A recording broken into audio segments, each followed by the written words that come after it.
අපි කවුරුත් දන්නවා අපේ රටේ ආර්ථිකය ඉතිහාසයේ පටන්ම ගොඩ නැගුණේ කුසිකර්මාන්තය මත පදනම්ව.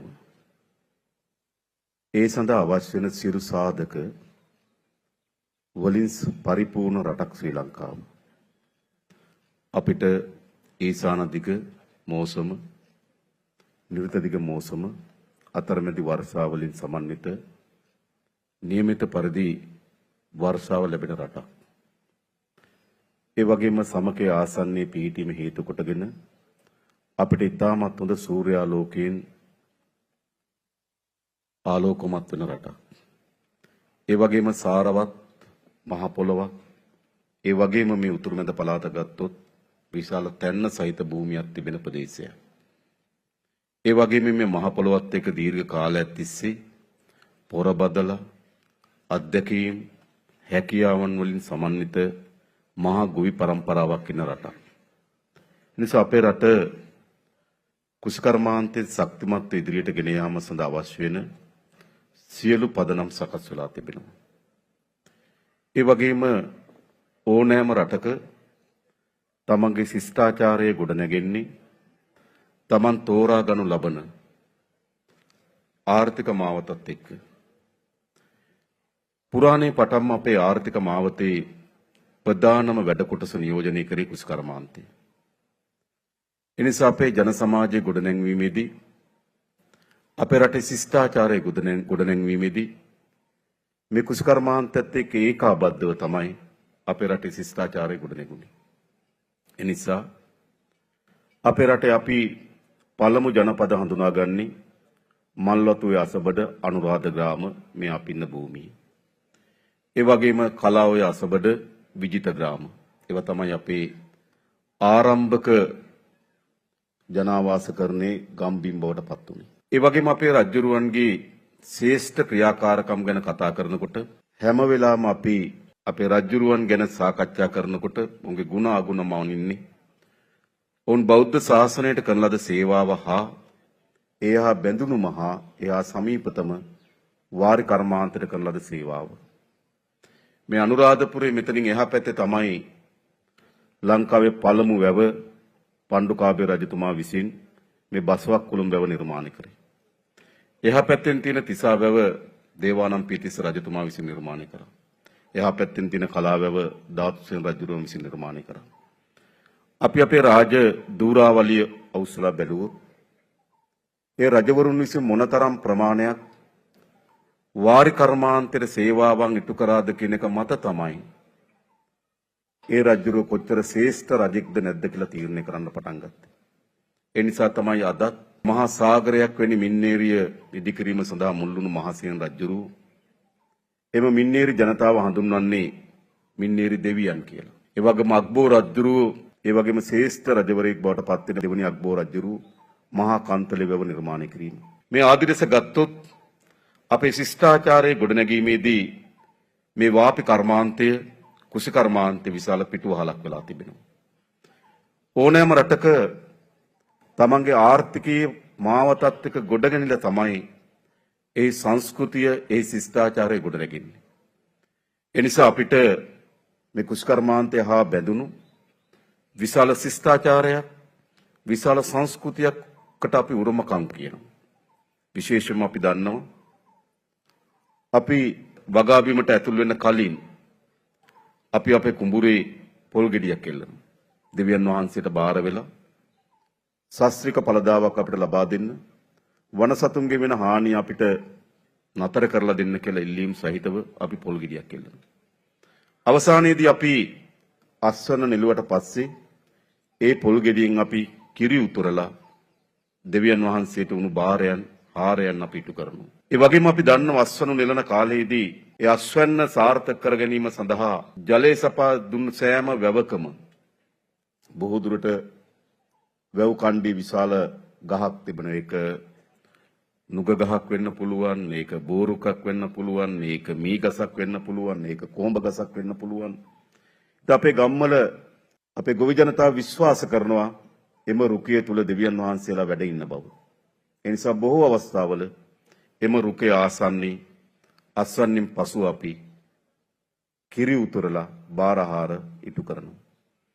ඒවා අපේ සංස්කෘතියේ ප්‍රධානම හර පද්ධතියි. අන්නේ සියල්ල ඉක්මවා යන සංස්කෘතිකම හර පද්ධතියක් තමයි අපේ මේ අලුත් සහල් මංගල්‍ය. දේවානම් පීතිස්ස රජුරුවන්ගේ කාලේ මේ ශ්‍රී මහා බෝධින් වහන්සේ වැඩම කරාට පසුව ජයශ්‍රී ශ්‍රී මහා බෝධින් වහන්සේ අපේ රට බාර කරා. එතෙන් සිට මේ මංගල්‍ය පවත්වලා තිබෙනවා. විටින් විට නතර වෙලා තිබෙනවා. නැවත ආරම්භ කරලා තිබෙනවා. මේක අපේ ජන සමාජයේ, අපේ කුසකර්මාන්තයේ, අපේ ශිෂ්ටාචාරයේ, අපේ සංස්කෘතියේ විශාලතම පෞරු පදනමක් මේ අලුත් සහල් මංගල්‍යයෙන් අපි නැවත ඉස්මතු කරනවා. ගොවි බිම්වල Taman නෙලා ගන්න අස්වැන්නේ ඒ පළමු අග්‍රසස්ය. පළමු අස්වැන්න. ඒක මේ අලුත් පහල් මංගල්‍ය එන තෙක් ඒ ගොවි ජනතාව වෙන්කොට තබා ගන්නවා. Taman ආහාර පිදීමට පෙර, Taman එම ආහාර පරිභෝජනය කිරීමට පෙර මේ වෙනුවෙන් හාල් ටිකක් වෙන් කරනවා. ඒ තමයි අපි උත්සවාකාරයෙන් මේ ගම්බිම් අස්සද්දපු ගොවි ජනතාවගේ සහභාගීත්වයෙන් මේ අලුත් සහල් මංගල්‍ය පවත්වන්නේ. ඒ ඉතිහාසයත් එක්ක සංසන්දනය කරලා බලනකොට අපිට අත්හරින්න බැරි වගකීමක් සහ යුතුයකමක් තිබෙනවා. අපේ රටේ ආර්ථිකයේ ප්‍රධාන මාවතක් බවට කුසකර්මාන්තය පත් කරගත යුතුයි. විශේෂයෙන්ම කොවිඩ් වසංගත තත්ත්වයෙන් පසුව ලෝකයේ හැම රටකටම පශ්චාත් කොවිඩ් තත්ත්වයෙන් අලුත් ආර්ථික උපාය මාර්ගයක් අවශ්‍ය වී තිබුණා. කොවිඩ් වසංගත තත්ත්වයේ හමුවී සියලු ගෝන්තොට පොළවල් පාළු වෙන්න පටන් ගත්තා. නැව් ගමනාගමන ඇනහිටින්න පටන් ගත්තා. හැම රටකටම යලි ආපසුහැරලා බලන්න සිද්ධ වුණා Tamanට අවශ්‍ය වෙන මූලික දේ Taman නිෂ්පාදනය කරගත යුතුයි නේද කියලා. ඒ අනුව ගත්තොත් ලෝකේ පුරා විශාල සංවාදයක් යමින් තිබෙන පශ්චාත් කොවිඩ් ආර්ථිකය පිළිබඳව. යලි තමන්ගේ රටේ ජාතික ආර්ථිකයට පණ පෙවිය යුතුයි කියන සංවාදය. අපි විශ්වාස කරනවා අපේ ආණ්ඩුව අපේ ප්‍රමුඛතම කාර්යභාරයක් බවට පත් වී තිබෙන්නේ අපේ රටේ ආර්ථිකේ ජාතික උරුමය අත්පත් කර ගැනීම. එම ජාතික උරුමය අත්පත් කර ගැනීමේදී මේ කුසකර්මාන්තය ඒ ප්‍රධානතම වැඩ කොටස බව පත් වෙන බව මම අපේ රටේ ගොවි ජනතාවට කියන්න කැමතියි. මොකද අපිට ආහාර වලින් ස්වයං පෝෂිත කුසකර්මාන්තය ආහාර උත්පාදනය කරන තැනක් පමණක් නෙවෙයි. ඒ අපේ රටේ පරිසර පද්ධතිය තිරසාර ලෙස සංවර්ධනය කිරීම සඳහා අවශ්‍ය වෙන වගාවක් හැටියට අපිට හඳුනා ගන්න පුළුවන්. ඒ වගේම පණ්ඩුකාභය රජතුමාගෙන් පටන් ගත්ත මේ බසවක්කුළම වැව දැන් අවුරුදු දහස් ගණනක් ගත වී තිබෙනවා. මේ කාලය පුරාම නැවතත් නිරුපද්‍රිතව වසර දහස් ගණනකටත් පසුව ජලය සපයනවා, ජලයෙන් පෝෂණය වෙනවා. ලෝකේ පුරා විශාල සංවාදයක් තිබෙනවා තිරසර සංවර්ධනය පිළිබඳව. අපි දැන් යම් සංවර්ධන වැඩ කටයුත්තක් කළ යුතු වන්නේ තිරසාරභාවය. දිගු කාලයක් අනාගතයේ වමනාව වෙනුවෙන් අපි දැන් සංවර්ධනය කළ යුතුයි. තිරසර සංවර්ධනය පිළිබඳව විශාල කතිකාවතක් මෑත යුගයේ නිර්මාණය වී තිබෙනවා. අපි කියන්නේ තිරසර සංවර්ධනය පිළිබඳ තියෙන හොඳම ලෝක උදාහරණය තමයි අපේ වැව. කොච්චරතරම් තිරසරද? අවුරුදු 2000කට වඩා වැඩි කාලයක් අදත් ජලය එක්රැස් කරගනිමින් වගාවන් වලට ජලය සපයමින් ඒ වැව නිරුපද්‍රිතව සිටිනවා. ඊට වඩා තිරසාර සංවර්ධනයක් පිළිබඳව උදාහරණ ලෝකෙ කොහෙද තිබෙන්නේ? මීට අවුරුදු දහස් ගණනකට පෙර ආරම්භ කරන වැවක් අදත් නිරුපද්‍රිතව වතුර සපයනවා කියන්නේ ඒක තමයි අප හඳුනා ගන්නා ලෝකයේ තිබෙන ප්‍රබලතම තිරසර සංවර්ධනය පිළිබඳ තියෙන අත්දැකීම උදාහරණයි. ඒ විතරක් නෙමෙයි මේ වැව් පද්ධතිය සාමාන්‍යයෙන් ටැංක් එකක් කිව්වට මේක ටැංකියක් නෙවෙයි. මේක ඉතාමත් පරිසර පද්ධතිය තුලනාත්මක භාවය ආරක්ෂා කරගනු ලබන එල්ලංගා පද්ධති වලින් සමන්විත අදත් බොහෝ විද්‍යාත්මක සාධක විසින් එම එල්ලංගා පද්ධතියේ තිබෙන වටිනාකම් පිළිබඳ බොහෝ උදාහරණ ගෙනත් දෙන වාපි කර්මාන්තය. එනිසා අපි වාපි කර්මාන්තය මත ගොඩනැගුණු ඒ මත ඉදිරියට ආපු ශිෂ්ටාචාරයකට හිමිකම් කියන රාජ්‍ය. හැබැයි අපේ නායක හාමුදුරන් වහන්සේ පෙන්වා දුන් පරිදි අද මෙම කුෂිකර්මාන්තය තෘප්තිමත් භාවයට පත් වෙන්නේ කවුද? ගොවි ජනතාව තමන් නෙලා ගන්න අස්වැන්න විකුල්ලා තමන්ට කවර ජීවිතයක්ද උරුම වී තිබෙන කියන එක අපි දන්නවා. මොකද අපි මම අපේ කුෂිකර්ම ඇමතුමා අපේ වෙළඳ ඇමතුමා අප කවුරුත් කුෂිකර්මාන්තයේ දුණු අය අපි ගොවි අම්මා අප්පලාගේ දරුවෝ. අපි තා හොඳින් මේ ගොවි ජනතාවගේ ජීවිත පිළිබඳවත් ඔවුන් මුහුණ දෙන අනේක විද දුක් දෝමනස්යන් පිළිබඳව අවබෝධයක් තිබෙන මිනිස්සු. ඉස්සර අපිට මතකයි අපි අස්වැන්න නෙලලා වී ටික ගෙනාවට පස්සේ ගෙදර අපේ ගෙවල් වල ලොකු ඉඩක් නැහැ වී ටික කඳු ගහන්න. නමුත් අපි වී ගෝණි තියලා වී ගෝණි උඩ නිදාගෙන දිනන රැයට. ඒ දුක්ඛ දෝමනස්යන් පිළිබඳ හොඳ අවබෝධයක් ඒ ජනතාවගේ ජීවිතයත් එක්ක සමීප අත්දැකීම් තිබෙන මිනිස්සු. එනිසා මේ රටේ ගොවි ජනතාවටත් කුෂිකර්මාන්තයටත් අනාගතය පිළිබඳ විශ්වාසයක් තබපු සංවර්ධනයක් අපේක්ෂා කළ හැකි වන්නේ අපින්ම පමණයි කියලා මා විශ්වාස කරනවා. අපි මේ සියල්ල විසඳීම සඳහා උත්සාහ දරමින් තිබෙනවා. පළමු කොටම අපි දන්නවා මේ උතුරුමැද පළාතේ පැරණි වාරි මාර්ග විශාල ප්‍රමාණයක් තියෙනවා. රාජංගනය, උරුළුවැව, නාච්චාදුව, මහා කනදරාව වගේ. මේ සෑම වාරි මාර්ගයක්ම දැන් දශක 5කට 6කට වඩා පැරිණි. එනිසා මේ වාරි මාර්ගය යටතේ තිබෙන ඇල මාර්ග, ඇනිකට් මේ ඔක්කොම දුබල වෙලා තිබෙන්නේ. මම පසුගියදා අනුරාධපුර දිස්ත්‍රික් සංවර්ධන කමිටුවට සහභාගී වුණ වෙලාවේදී අපි ඇහුවා මෙම ඇලවේලි මාර්ග සංවර්ධනය කිරීම සඳහා මේ අයවැයලි කෙනෙක් කොච්චර මුදලක් අවශ්‍යද කියලා. අපේ වාරි මාර්ග අධ්‍යක්ෂතුමා කිව්වා මිලියන 3000 බිලියන 3ක් තිබ්බොත් ප්‍රමාණවත් කිව්වා. හැබැයි පස්සේ මුදල් අමාත්‍යාංශයට කතා කරලා කියලා තිනවා 3000 වැඩි 2000ක් තිබ්බොත් ඇති කියලා. වැඩ කරගන්න අමාරුයි කියලා. ඉතින් අපි 3000ම වෙන් කරන්න සැලසුම් කරලා තිබුණා. මොකද යලි අපේ රටේ කුෂිකර්මාන්ත ඉතාමත් දියුණු වගාව බවට පත් කරනවා නම් මේ වාරි කර්මාන්තය දියුණු කළ යුතුව තිබෙනවා. ඒ නිසා දැනට උතුරුමැද මහඇල දියත් වෙමින් තිබෙනවා. ඒක යකල්ලෙන් ඒරුවැවට දාලා ඒරුවැවේ මහා කනදරාවට දාන්න නියමිතව තිබෙනවා.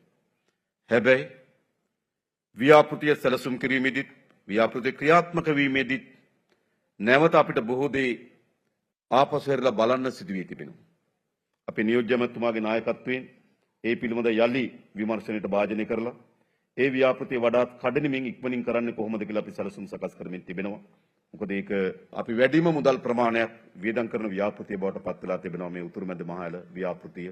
නමුත් ඒකේ තිබෙන අඩුපාඩුකම් මගහැරලා ඒක කඩිනමින් අවම වශයෙන් මහා කනදරාවටත් ගෙනත් දාන්න ඕන කියන අදහසක අපි ඉන්නවා.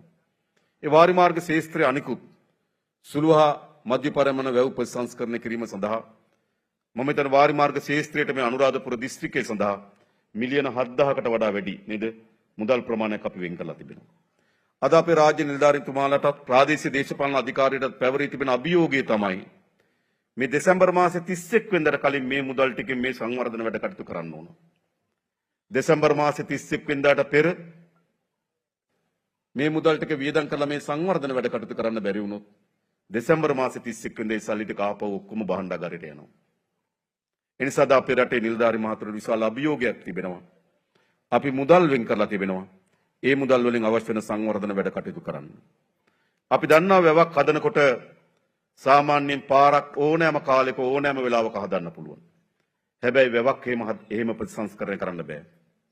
වහින වතුර පිරලා තියෙන වෙලාවක වගා බිම් ආරම්භ කරලා තියෙන වෙලාවක ඇලවේලි ප්‍රතිසංස්කරණය කරන්න වැව් ප්‍රතිසංස්කරණය කරන්න යන්න බෑ. ඒ නිසා මේ යල් කන්නේ අස්වැන්න නෙලලා මහ කන්න ආරම්භ කිරීමට පෙර ඉතා කෙටි කාලයක් තමයි අපිට ඉතුරු වෙලා තිබෙන්නේ මේ වැව් ටික සහ ඇලවේලි ප්‍රතිසංස්කරණය කරන්න. ඒ සඳහා අවශ්‍ය නිලධාරීන් නේද අපි මෙහෙයුමක් හැටියට මේ දිස්ත්‍රික්ක නිලධාරීන් ප්‍රමාණවත් නැත්නම් අනිත් දිස්ත්‍රික් වලින් නිලධාරීන් පවාගෙන ඇල්ලා මේක වේගවත්ව ඒ කාලය ඇතුළත කිරීම සඳහා අපේ අපේක්ෂාවක් තිබෙනවා. අනිත් පැත්තෙන් ගොවි ජනතාව මුහුණ දෙන ප්‍රධාන ප්‍රශ්නයක් තමයි තමන්ගේ ඉඩමේ හිමිකම පිළිබඳ ප්‍රශ්නය. ඉඩම් නිරවුල් නොකිරීම පිළිබඳ විශාල අවුල් ජාලාවක් ඇති වී තිබෙනවා. විවිධ කාලවල විවිධ උවමනාවන් මත විවිධ වර්ගයේ දීමනා පත්‍ර, විවිධ වර්ගයේ බලපත්‍ර, විවිධ වර්ගයේ ඔප්පු ලබා දී තිබෙනවා. ඒ නිසා අද මේ අනුරාධපුර පළාත බැලුවත් එක් අයට විවිධ වර්ගයේ දීමනා පත්‍ර වලින් තමයි ඉඩමේ හිමිකම ලැබිලා තිබෙන්නේ. ඒ නිසා අපි යලිතා හොඳ සමීක්ෂණයක් කරලා ගොවි ජනතාවට තමන්ගේ ඉඩම බැහැර කරන්න යම් බාධාවන් ඇති කරමින් බලපත්‍රයක් ලබා දෙන්න අපි ලෑස්ති. මොකද අපි විශ්වාස කරනවා මේ රටේ ඉඩම් තියෙන්න ඕන අපේ ගොවි ජනතාව අත. අපි ඕන ගමකට ගිහිල්ලා බැලුවොත් සමහරට කරාඹු දෙක බැංකුවේ තියලා තියෙනවා. චේන් එක බැංකුවේ තියලා තියෙනවා. හැබැයි ඉඩම Taman සතුව තියෙනවා. ඒ නිසා අදත් අපේ මේ ඉඩම් පනත් වල තියෙන ශක්තිමත් භාවය නිසා තමයි මේ ගොවි ජනතාව තුළ මේ ඉඩම් වල අයිතිය ආරක්ෂා වෙලා තිබෙන්නේ. ඒ නිසා අපි බලපත්‍ර ප්‍රදාන කළ යුතු වන්නේ ගොවි ජනතාවගේ අයිතියෙන් ඉඩම් බැහැර වෙන විදිහට නෙවෙයි, ගොවි ජනතාවගේ දුවා දරුවන්ට අනාගතයේ ඉඩම් වල හිමිකම ආරක්ෂා වෙන විදිහට බලපත්‍ර අපි හඳුන්වා දීමට අපි කටයුතු කරනවා. ඉඩම් පනත් වල තිබෙන වගන්ති වලට අනුරූප වන පරිදි. එතකොට ඔබට වාරි මාර්ග ප්‍රශ්න, ඉඩම් ප්‍රශ්න ඊළඟ ඔබතුමාලා දන්නවා විශේෂයෙන්ම ගත්තොත් අපේ නායක හම්දුරන් වහන්සේ ලබා දුන්නු ප්‍රශ්නක ප්‍රධාන එක තමයි අපේ ගොවි ජනතාවට ලබා දෙන බීජවල ප්‍රශ්නයක් තිබෙනවා. අපි දන්නවා අපිට බීජවල විවිධත්වයකට උරුමකම් කියපු රටක් අපි. විවිධ වර්ගයේ වට්ටක ගත්තොත් ප්‍රභේද ගණනාවක් තිබුණා. කැකිරි ගත්තොත් ප්‍රභේද ගණනාවක් තිබුණා. බඩිරිඟු ගත්තොත් ප්‍රභේද ගණනාවක් තිබුණා. වී ගත්තොත් ප්‍රභේද ගණනාවක් තිබුණා. විවිධ ජෛව විවිධත්වය සහිත ප්‍රභේද වලින් ගහන බීජ නිෂ්පාදනයක් අපේ රටේ තිබුණා. හැබැයි පහුගිය කාලේ යම් අක්‍රමවත් සැලසුමක් නොමැති ප්‍රතිඵල ක්‍රියාමාර්ගවල ප්‍රතිවිපාක බවට පත් වී තිබෙන්නේ. අද අපිට බීජවල තියෙන විවිධත්වය අහිමි වෙලා තිබෙනවා. බඩිරිඟු නම් වර්ගයයි දෙකයි. වට්ටක්ක නම් ඩුබායි වට්ටක්ක නැත්නම් මැලේසියානු වට්ටක්ක. එතෙන්ට අපි සීමා වෙලා තිබෙනවා. ඒ නිසා යලි අපි අපේ ජාන වල අයිතිය ආරක්ෂා කරගනිමින් අපිටම ස්වයං බීජ නිෂ්පාදනයකට අපි අවතීර්ණ වී යුතු තිබෙනවා. ඒ නිසා බීජ වලින් ස්වයං පෝෂිත රාජ්‍යයක් බවට මේ රාජ්‍ය පරිවර්තනය කළ යුතුයි. ඒ සඳහා බීජ ගොවි පොළවල් සංවර්ධනය කිරීම, ඒ ගොවි පොළවල් ආශ්‍රිත බීජ නිෂ්පාදනය කරන ගොවීන් සම්බන්ධ කිරීම අපේ අපේක්ෂාව බවට පත් වී තිබෙනවා. වතුර, ඉඩම්, බීජ. ඊළඟට අපේ මහානායක හාමුදුරන් වහන්සේ මතු කරපු ඇත්ත ප්‍රශ්නය, අලවිය පිළිබඳ ප්‍රශ්නය. ඇත්ත. ගොවි ජනතාව තමන්ගේ අස්වැන්න අලෙවි කිරීම සඳහා විශාල ගැටලුවකට මුහුණ දී තිබෙනවා. අනිත් පැත්තෙන් පාරිභෝගික ජනතාව තමන්ට සාධාරණ මිලකට පරිභෝජන කිරීම සඳහා මිලදී ගැනීම නොහැකියාවකට පත් වී තිබෙනවා. ඒ නිසා මේ වෙළඳ පොලේ විකෘතියක් තිබෙනවා. ඒ නිසා අපි උත්සාහ කරමින් තිබෙනවා මේ විකෘතිය නතර කරන්න ඕන. ඒ සඳහා විශේෂයෙන්ම අපි මේ වෙළඳ පොළ සඳහා රාජ්‍ය මැදිහත් වීමට අපි අපේක්ෂා කරනවා. රාජ්‍ය මැදිහත් වීම මේ වෙළඳ පොළට. සාමාන්‍යයෙන් තර්කණයක් තියෙනවා ඉල්ලුම සැපීම මත මෙහි ගුණාත්මක භාවයත් මේ මිලත් තීරණය වෙයි කියලා. නමුත් අපි වගේ කුඩා ආර්ථිකයකට ඉල්ලුම සැපීම මතම වෙළඳපොළ නියාමනයටපත් වෙන්නේ නැහැ. වෙළඳපොළ තුල ඒකාධිකාරී නිර්මාණ වෙනවා. ඊටා කුඩා කණ්ඩායමකට මුළු වෙළඳපොළම හසුරවන්න පුළුවන්. ඒ විශාල ආර්ථිකයක් නෙවෙයි අපිට තිබෙන්නේ. ඒ නිසා අද වීසා සහල් වෙළඳපොළේ ඇති වී තිබෙන තත්ත්වය තමයි ඊටා කුඩා කණ්ඩායමක් කාටලයක් විසින් අපේ රටේ මේ වෙළඳපොළේ විකෘතිභාවය නිර්මාණය කරලා තිබෙනවා. ඒ නිසා අපි ස්ථාවර තීන්දුවක් අරන් තිබෙන අපේ වෙළඳ ඇමතුමත් කුසකර්ම අමාත්‍යතුමත් ඒකාබද්ධව දිගින් දිගටම සාකච්ඡා කරමින් මේ වෙළඳපොළට රජය අවතීර්ණ විය යුතුයි. ඒ සඳහා ආරම්භක ප්‍රවේශයක් හැටියට අපි අපේ තියෙන වී ගබඩා ටික ප්‍රතිසංස්කරණය කරා. මම හිතන්නේ මෙට්‍රික් ටන් ලක්ෂ 3කට වඩා ගබඩා කළ හැකි වී ගබඩා මේ වෙනකොටත් වී අලෙවි මණ්ඩලයේ සතුව තිබෙනවා. ඒ වගේම සතොස ගබඩා ටිකත් ප්‍රතිසංස්කරණය කරන්න අපි තීරණය කරලා තිබෙනවා. ඒ නිසා හොඳ ගබඩා ධාරිතාවකි. සමහර විට ගබඩාවල තිබෙන්නේ අපි මිලදී ගන්නම වී නොවෙන්න පුළුවන්. පෞද්ගලික අංශයට මිලදී ගන්න පුළුවන්. අපේ ගබඩාවල ගබඩා කරන්න පුළුවන්. අපි දන්න වී තොගයක් අපි නඩත්තු කරන්න සැලසුම් කරනවා. ඒ සඳහා මේ අයවැය ලේඛනුත් අපි අයවැය ලේඛනට පෙරම අපි රුපියල් කෝටි 500ක් බිලියන 5ක් වෙන් කරා වී මිලදී ගැනීම සඳහා. ඉදිරියටත් මේ වෙළඳ පොළ නියාමනය වෙන්නේ නැහැ. නිදහස් තරගයේ විසින්ම මේ වෙළඳ පොළ නියාමනය වීම සඳහා රාජ්‍ය මැදිහත් වීමක් අපි අපේක්ෂා කරනවා. ඒ නිසා මේ වෙළඳ පොළ ඇති වී තිබෙන විකෘතිභාවය අපි අවසන් කරනවා. මම මේ රටේ ජනතාවගෙනුත් අපේ ගොවි ජනතාවගෙනුත් අපිට ඒකට පොඩි කාලයක් ලබා දෙන්න. කන්න දෙකක් තුනක් අපිට ලබා දෙන්න. අපි මේ වෙළඳ පොලේ විකෘතිභාවය අවසන් කරනවා. තව දුරටත් අපේ ගොවි ජනතාවත් පාරිභෝගික ජනතාවත් කුඩා කාටලයක පීඩාවකට පත්වීමට අපි ඉඩ ලබා දිය යුතු නැහැ. ඒ නිසා ඒ වෙනස් කිරීම අපි අදිස්ථානයෙන් කටයුතු කරමින් තිබෙනවා. ඒ වගේම අපි දන්නවා අපේ රටේ කෘමිනාශක සහ වල්නාශක වෙළඳපොළ. අපි අද කඩේකට ගිහලා බැලුවොත් වැඩිම වට්ටම් දෙන්නේ කෘමිනාශක වලට. ඒ වෙලාවේ සල්ලි දීලා ගත්තොත් 40ක් දෙනවා. එහෙමනේ. ණයට ගත්තොත් 20ක් දෙනවා. ඒ තරම් මට්ටමක් ලබා දිය හැකි මේ කෘමිනාශක වල්නාශක වෙළඳපොළ. ඉතින් අපි ගිය සතියේත් අපි සිපිට්කෝ ආයතනයේ කැඳවලා අපි දීර්ඝ සාකච්ඡාවක යෙදුණා. ඔවුන් අපේ රටේ ගොවි ජනතාවට ගුණාත්මක සාධාරණ මිලකට කුසි රසායන ලබා දීම සඳහා දැනටමත් වැඩපිළිවෙල ආරම්භ කරලා තියෙනවා. කන්නයක් දෙකක් යනකොට මේ කුසි රසායනික වෙළඳපොලේ මේ ඇති වී තිබෙන ඉතාමත් මිල අධිකවීම පාලනය කළ හැකි කියලා විශ්වාසයක් අපිට තිබෙනවා. ඒ නිසා අපි මේ මොහොතේ පැන නගින්න එකට පිළිතුරු සොයමින් ඉන්න ගමම්ම අපි දිගු කාලීනව අපේ රටේ ජාතික ආර්ථික නැවත ශක්තිමත් කරන්නේ කොහොමද? එම ජාතික ආර්ථිකයේ ප්‍රතිලාභ පොදු ජනතාවට ගලාගෙන යන්නේ කොහොමද කියන සැලසුමක් අපි නිරත වෙමින් තිබෙනවා. අප මේ වෙනස් කරමින් තිබෙන ඉබාගාතයේ ගියපු ආර්ථික සැලසුමක් වී ගබඩා කඩා වැටුණු වී අලෙවි මණ්ඩල විශාල ණයබරක හිර වුණු මම හිතන්නේ බිලියන 28ක් කෝටි 2800කට ආසන්න ණයබරක වී අලෙවි මණ්ඩලයේ ඉන්නවා. හැබැයි මේ ණය කාටද කියලා දන්නෙත් නැහැ. ලැබෙන්න ඕන කාගෙන්ද? දෙන්න තියෙන්නේ කාටද? මේ තරම් හඳුනා ගන්න බැරි විදිහේ කඩාවැටීමේ රාජ්‍ය දෙය තුල තිබෙනවා. හැම ශේස්ත්‍රයකම එහෙමයි. ඒ නිසා යලි අපි අපේ රජයේ අපේක්ෂාව මේ ආයතන ස්ථිරසාර ලෙස ඉලක්කයකට මෙහෙවීම සඳහා යලි ප්‍රතිස්ථාපනය කිරීම. යලි ප්‍රතිස්ථාපනය කරන්න ඕන. මේ සියල්ල බිඳ වැටලා තිබෙන්නේ. සියල්ල අක්‍රමවත් භාවයකට පත් වී තිබෙන්නේ. සමහර දේශ බලනකොට අපිට හිතෙනවා ඇයි ආණ්ඩුව අඩුම තරමේ මේ ආයතන පද්ධතියවත් කාර්යක්ෂමතාවය ආරක්ෂා කරගන්න සඳහා යමක් නොකළේ කියන තරමටම හැඟීමක් එනවා ආයතන දේශ බලපුවා. නිසා අපිට පැවරී තිබෙන සුන්බුන් ගොඩක් ඒ නැවත ප්‍රතිසංස්කරණය කොට ප්‍රතිස්ථාපනය කිරීමේ වගකීම තමයි මේ රජයේ බාර අරගෙන තිබෙන්නේ. අන්නේ වගකීමේදී මා හිතනවා කුෂ්කර්මාන්තය, ඒ කියන්නේ ගොවිතැන, ඒ හා නිලන ජනතාව, ඊට අවශ්‍ය වෙන අපේ රාජ්‍ය නිලධාරී යාන්ත්‍රණය, ඒ සඳහා තිබෙන අපේ සංස්කෘතික හරපද්ධති මේ සියල්ල ඒකාබද්ධව අපිට අපේ රටේ ජාතික ආර්ථිකයේ යලි උරුමය අත්පත් කරගත හැකි කියන දැඩි විශ්වාසකින් යුතුව අපි මේ ගමන ආරම්භ කරලා තිබෙනවා. ඒ සඳහා අපේ නායක හාමුදුරන් වහන්සේලාගේ අනුශාසන ඕනෑම විටක විශේෂයෙන්ම අපි දන්නවා අපේ ගම්වල ඒ ගමේ තියෙන තත්ත්වය පිළිබඳව එය අපරාධ වැඩි වෙලා තියෙනවද? ආර්ථික අහේනියකට පත් වෙලා තිබෙනවද? ප්‍රශ්න මොනවද තියෙන එක පිළිබඳව වඩාත් වේගයෙන් කරුණු ගලාගෙන ඉන්නේ අපේ පන්සලේ නායක හාමුදුරුවන්ට.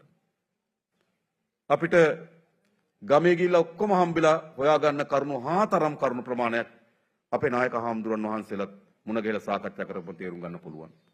ඒ නිසා අපේ වැඩවර්ෂන අපේ නායක හාමුදුරුවන් වහන්සේලා දන්නවා ගමේ ජනතාවට තියෙන ප්‍රශ්න ඇති වී තිබෙන ගැටලු පිළිබඳ හොඳ අවබෝධයක් තිබෙනවා. ඒ නිසා අපි අපේ හාමුදුරුවන් වහන්සේලාත් එක්ක පන්සලත් එක්ක ඒ වගේම අවබෝධයෙන් සහ ඒ වගේම අවවාද සහ අනුශාසනා වලින් පෝෂණය වෙලා ඉදිරියට යන්න අපි ලෑස්ති. ඒ නිසා අපි සූදානම් මේ රට යලි අපේ රටේ ජාතික ආර්ථිකයේ උරුමය තහවුරු කරගත්තු යලි ප්‍රතිස්ථාපනය කරන ආර්ථිකයක් නිර්මාණය කරන්න. අන්න ඒ වෙනුවෙන් අපි හැමදෙනාම එකතු වෙමු කියලා ආරාධනා කරමින් ඒ වෙනුවෙන් අපේ නිලධාරි මහතුරුන්ගේ සහාය කාර්යක්ෂමතාවය පරණ වැඩ කරපු රටාවන් වෙනස් කරලා අලුත් ජවයකින් අලුත් හැඟුමකින් යුතුව මේ රට යලි නිර්මාණය කිරීම සඳහා මැදිහත් වෙනවා කියලා අපේක්ෂා කරමින් මම නතර වෙනවා. බොහොම ස්තුතියි හැමදෙනාටම.